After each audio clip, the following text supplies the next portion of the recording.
ఇంద్రకీలాద్రిపై భవానీ దీక్ష విరమణలు అత్యంత వైభవోపేతంగా జరుగుతున్నాయి. మూడవ రోజు ఇంద్రకీలాద్రిపై భవానీల రద్దీ కొనసాగుతుంది.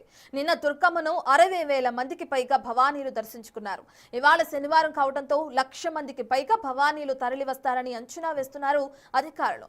మరోవైపు వీఐపీలు ఇంద్రకీలాద్రికి రావద్దని చెప్పినా పదే పదే వస్తున్నారని, ఇకపై దర్శనాలు కల్పించలేమని చెప్తున్నారు. ఇవాళ రేపు భవానీల రద్దీ మరింత పెరిగే అవకాశం ఉండడంతో దుర్గగుడి అధికారులు అలర్ట్ అయ్యారు. భవానీల రద్దీపై మరింత సమాచారాన్ని మా ప్రతినిధి నరసింహ అందిస్తారు.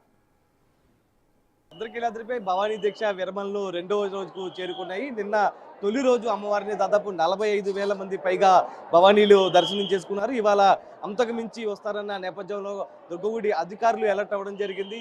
అమ్మవారి దర్శనానికి వచ్చే వినాయకుడి గుడి దగ్గర నుంచి అమ్మవారి దర్శనం చేసుకొని అక్కడి నుంచి నేరుగా ఏదైతే మాల విరమణకు అక్కడికి వచ్చిన తర్వాత ఎక్కడికక్కడ స్టాల్స్ని ఏర్పాటు చేశారు. భవానీలకు సంబంధించి గురు భవానీలను అందుబాటులో ఉంచారు. 3 షిఫ్ట్ల వారీగా దాదాపు ఒక షిఫ్ట్కి 110 మంది గురు భవానీలని అందుబాటులో ఉంచారు. ఎందుకంటే వేలాదిగా భవానీలు వస్తున్నారు కాబట్టి, మాల విరమణ ఇదే ప్రాంతంలో చేస్తుంటారు కాబట్టి వారికి సంబంధించి ఎప్పటికప్పుడు మాల విరమణ చేసే విధంగా కూడా అధికారులు తగు ఏర్పాట్లు చేయడం జరిగింది. ప్రస్తుతం అంతపాటు భవానీలు ఉన్నారు. ఎక్కడి నుంచి వచ్చారు, ఏ విధమైన ఏర్పాట్లు ఎట్లా ఉన్నాయి? జై భవానీ, జై దుర్గా భవానీ. మేమైతే విజయనగరం నుంచి వచ్చాం భవానీలు. ఇక్కడైతే మొత్తం ఏర్పాట్లు అయితే చాలా బాగున్నాయి. సోషల్ మీడియాని అయితే నమ్మొద్దు, ఇన్స్టాగ్రామ్ని. మన మీడియాని చూడండి, అందరూ టీవీలో చూడండి, టీవీలో చూసి నమ్మిస్తారండి. దర్శనం అయితే చాలా బాగా జరిగింది. శుక్రవారం చాలా బాగా జరిగింది. తల్లిని బాగా చూస్తాం.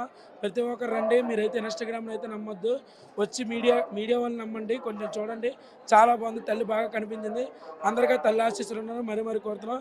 జై భవాని, జై దుర్గా భవాని. అలాగే మా విజయనగరం పైడి తల్లి మా ఆశీస్సులు కూడా ఉన్నారని మరి కోరుతున్నాం. జై భవాని. మీరు చెప్పండి, ఏర్పాట్లు ఎట్లా?